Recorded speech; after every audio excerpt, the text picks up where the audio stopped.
terlalu paling 10 menit lebih sedikit, jangan rame-rame. Kalau makan belum.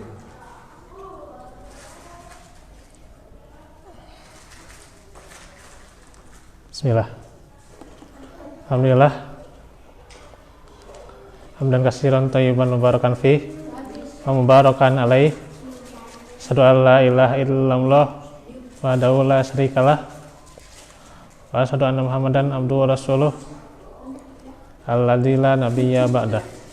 Alhamdulillah, kita kembali di majelis ilmu di waktu maghrib ini, yang kita akan membaca dari sebagian hadis. Ada sebuah hadis dari Abu Hurairah radhiyallahu anhu yang menunjukkan pentingnya beramal sholih sebelum tibanya 7 perkara atau penghambat dari amal-amal.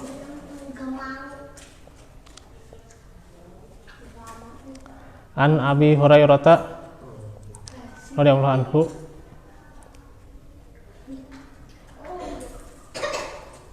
anna Rasulullah sallallahu alaihi wasallam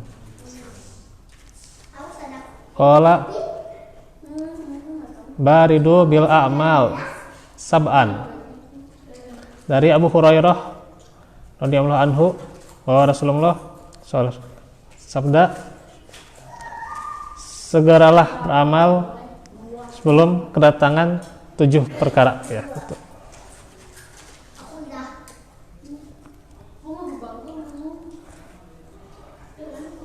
Hal tantaziruna illa faqran munsiyan, ya.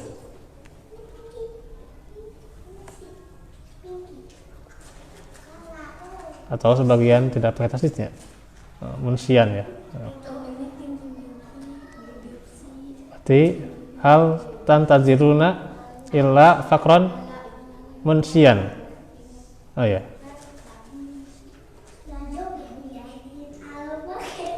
Tidaklah kalian menunggu selain kefakiran yang membuat lupa.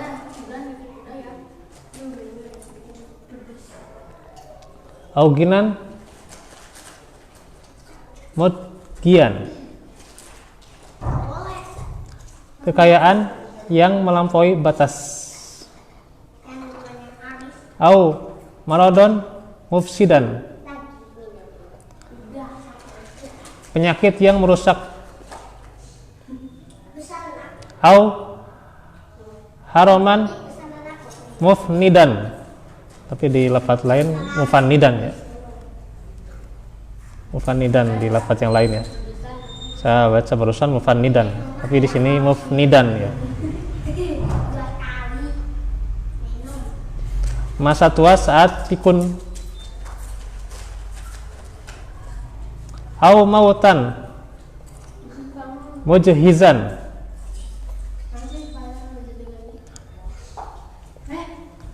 kematian yang menyergap tiba-tiba. Au ad-dajjala fasyarru ghaibin yuntazar.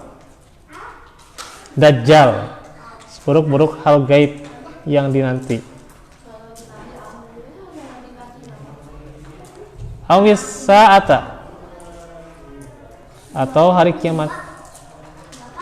Fasa'atu adha wa amar, dan kiamat itu sangat membawa petaka dan sangat pahit. Rawahu at-Tirmizi qala hadisun hasanun. Hadis riwayat Tirmizi, dan beliau berkata hadis ini hasan. Hadis ini mengingatkan bahwa keadaan kita itu tidak selamanya sama, ya. Itu.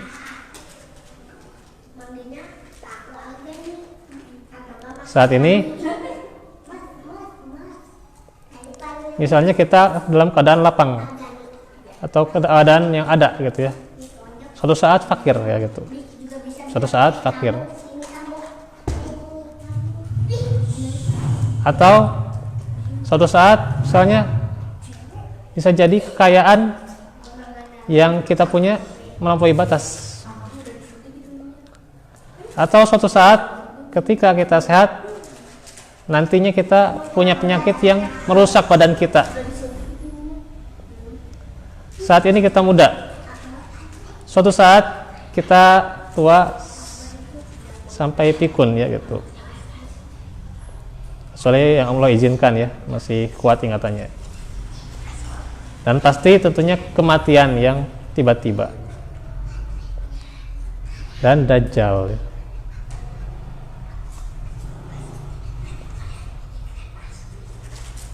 Termasuk juga disebut di sini kiamat, dan kiamat itu ada hawa amar ya. Itu dalam surah Al-Qamar ya, membawa petaka dan sangat pahit. Jadi keadaan kita itu nggak selamanya sama ya dengan keadaan sekarang. Maka tentunya tidak selamanya luang waktu itu bisa untuk melaksanakan ibadah ya gitu. Jangankan ketika sakit ya, ketika waktu luang pun kita kadang lalai untuk terjadikan nilai ibadah. Ada waktu luang seperti ini kadang lalai ya untuk menuntut ilmu dan sebagainya, kadang dilalaikan. Waktu luang kadang lalai untuk membaca Al-Quran ya. Kadang waktu luang lalai untuk sholat sunnah, baik sholat sunnah rawatib atau tahajud. Bahkan kalau orang zaman sekarang bisa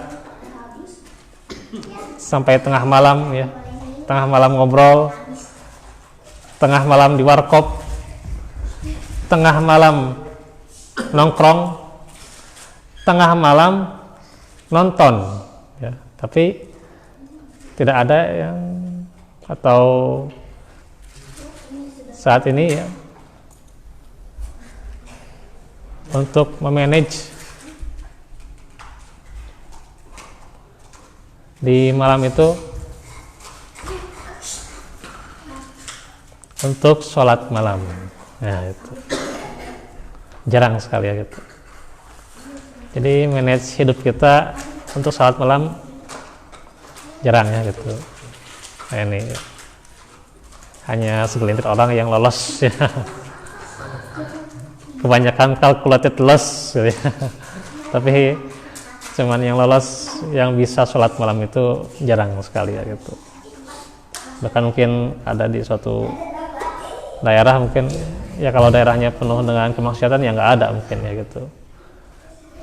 Nah ini ya boro-boro sholat malam gitu ya. Kalau daerah penuh kemaksiatan ya, sholat 5 waktu pun sudah lalai gitu ya gitu.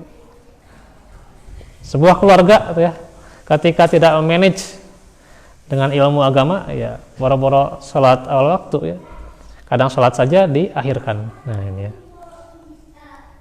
yang penting sholat ya nggak bisa. Jadi hidup ini sebenarnya bukan yang penting sholat gitu ya, tapi bagaimana sholat itu diwujudkan dengan hasilnya ya, dengan buahnya gitu. Tidak sekedar sholat gitu ya gitu. Orang banyak sekedar sholat tapi dia berani untuk memperlihatkan auratnya kan. Jadi inilah bagaimana persoalan banyak di kita.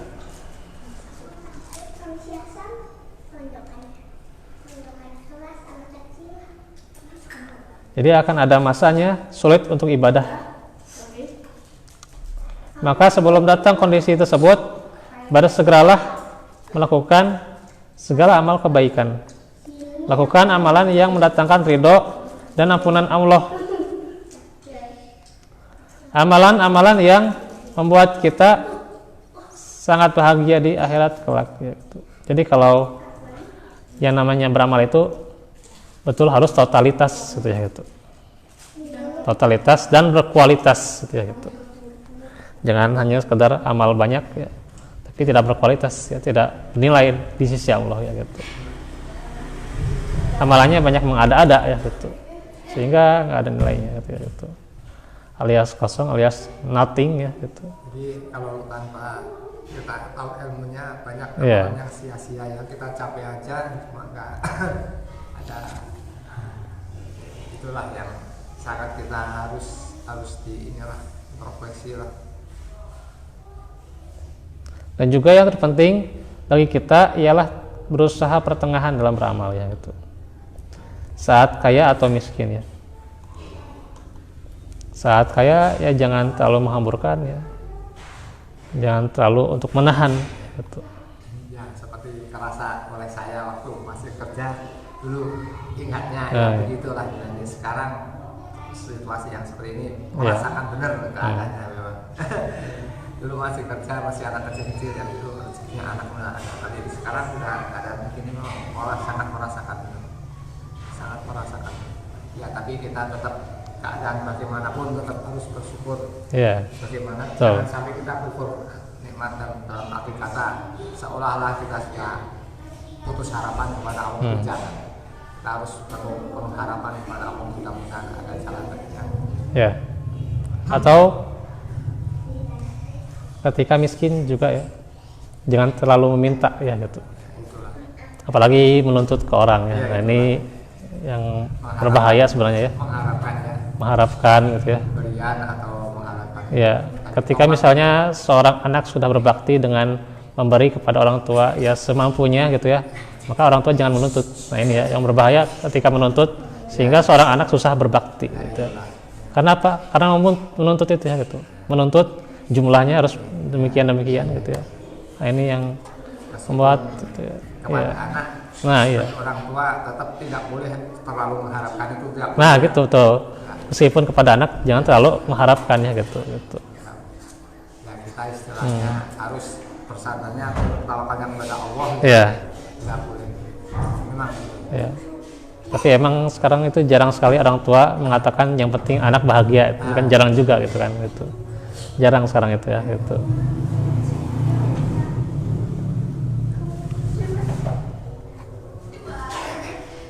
Hal ini tentunya ketika pertengahan dalam beramal berarti sangat membantu untuk kebaikan dunia dan akhirat. Kata Syekh Muhammad Al-Utsaimin rahimahullah, ketika Allah menjadikan seorang hamba kaya dan tidak melampaui batas atau miskin, namun tidak membuatnya lupa dengan kewajiban, keadaannya pertengahan, ibadahnya bagus, ya. Perbuatannya baik, maka inilah kebahagiaan dunia yang sebenarnya. Secara redukslian. Jadi jelas bagaimana kebahagiaan dunia itu nggak diukur dari sebesar suksesan seseorang ya gitu. Dan juga kebahagiaan dunia itu tidak diukur dari kesenangan seseorang ya. Tapi diukur dari seberapa besar ibadahnya, muamalahnya untuk menjadikan kualitas seseorang itu menjadi lebih baik. Nah itu saja dahulu untuk saat ini ya, nanti ini masih panjang juga syarahnya ya. Wallaahu minkum warahmatullahi fikum. Rabbana atina min ladunka rahmah wa hab lana min amrina rasyada. Rabbana atina fid dunya hasanah wa fil akhirati hasanah wa qina adzabannar. Assalamualaikum warahmatullahi wabarakatuh.